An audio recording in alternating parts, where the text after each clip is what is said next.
नमस्कार आदाब, मेरा नाम है सरवत और आप देख रहे हैं ऑर्डिनरी। बात महाभारत के जमाने की है। जंग छिड़ी हुई थी। कौरवों और पांडवों में से कौन जीतेगा, इस पर सस्पेंस बरकरार था। 8वें दिन पांडवों को पता चला उन्हें जीतने के लिए अपनों में से किसी की बलि देनी होगी, काली मां को। उस वक्त अर्जुन और उनकी नागा पत्नी उलूपी के बेटे अरावन ने ये जिम्मेदारी उठाई। आप इनको इरावन के नाम से भी जानते होंगे।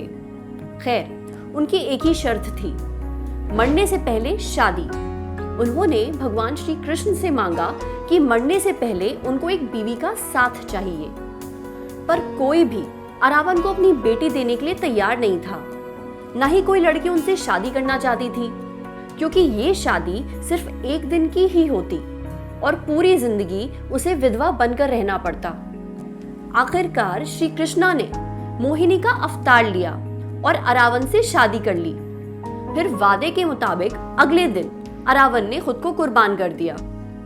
ये कहानी मुझे दिल्ली में रहने वाली धारिणी ने सुनाई। वो एक ट्रांसजेंडर हैं, जिन्हें आप आम भाषा में किन्नर बोलते हैं और इंडिया में इन्हें हिजड़ा समुदाय से जुड़ा भी बोला जाता है। धारिणी एक समाज सेविका भी हैं। ट्रांसजेंडर कम्युनिटी के लोगों की मदद करती हैं। वो हर साल तमिलनाडु में होने वाली कूवगम फेस्टिवल में शामिल होती हैं। तमिलनाडु में एक जगह है विलुपुरम। कूवगम उत्सव वहीं मनाया जाता है। ये अप्रैल से मई तक चलता है, लगभग 18 दिन। कूवगम उत्सव सभी ट्रांसजेंडर्स के लिए बहुत ही उत्साह भरा होता है। दूर दूर से वहां लोग आते हैं। असल में इस जगह को किन्नरों का तीर्थ स्थान भी कहा जाता है। पर महाभारत की कहानी और कूवगम के बीच में क्या कड़ी है? जी, बहुत गहरी कड़ी है। कूवगम महाभारत की कहानी को हर साल दोहराता है, लगभग पिछले 100 सालों से। तमिलनाडु में एक जगह है, एक मंदिर बना है अरावन को सम्मानित करने के लिए, और हजारों की तादाद में किन्नर यहाँ आते हैं। वो एक दिन के लिए खुद को अरावन की दुल्हन मानते हैं। हर साल सारे किन्नर मिलकर एक नाटक के रूप में महाभारत की कहानी दोहराते हैं। कूवगम उत्सव में बहुत मजेदार चीजें होती हैं, जैसे कि नाच, गाना, खेल प्रतियोगिता और यहाँ तक कि ब्यूटी कॉन्टेस्ट भी। जो किन्नर विजेता बनती है उसे मिस कूवगम के खिताब से नवाजा जाता है। फेस्टिवल के 70वें दिन को शाम को सारे किन्नर दुल्हनों की तरह सजते हैं, अरावन की दुल्हन के रूप में। हाथों में रंग बिरंगी चूड़ियां पहनते हैं, गले में मंगलसूत्र डालते हैं। अगले दिन अरावन की मौत का शोक मनाते हैं। विधवा का रूप अपनाकर अपनी चूड़ियां और मंगलसूत्र तोड़ देते हैं। इसी के साथ कूवगम फेस्टिवल और एक दिन की शादी दोनों का अंत हो जाता है।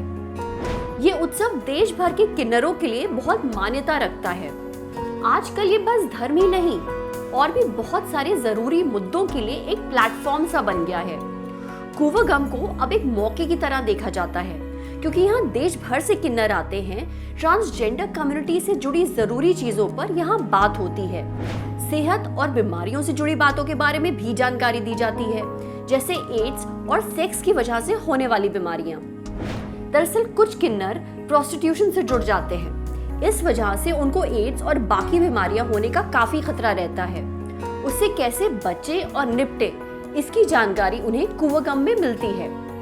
धारिणी बताती हैं कि पिछले साल कूवगम में ब्लड डोनेशन कैंप भी लगे थे। यहाँ लोगों ने अपना खून दान किया था। साथ ही स्वच्छ भारत अभियान से जुड़े कार्यक्रम भी हुए थे। हमारे देश में हजारों त्योहार मनाए जाते हैं, अलग अलग तरह के। उनमें से एक कूवगम अपने आप में एकदम निराला है, क्योंकि ये गवाही है इस बात की कि अक्सर आधे पुरुष और नपुंसक पुकारे जाने वाले हिजड़े असल में किस तरह खुद को सुहागन होने से जोड़कर देखते हैं। ये उनके एकजुट होने, साथ आने और सशक्त होने का त्योहार है। अगर आपको हमारा ये वीडियो पसंद आया हो तो ऐसे ही और कंटेंट के लिए हमारे फेसबुक पेज को लाइक करिए और हमारे ऑर्डिनरी यूट्यूब चैनल को सब्सक्राइब करिए। Thank you.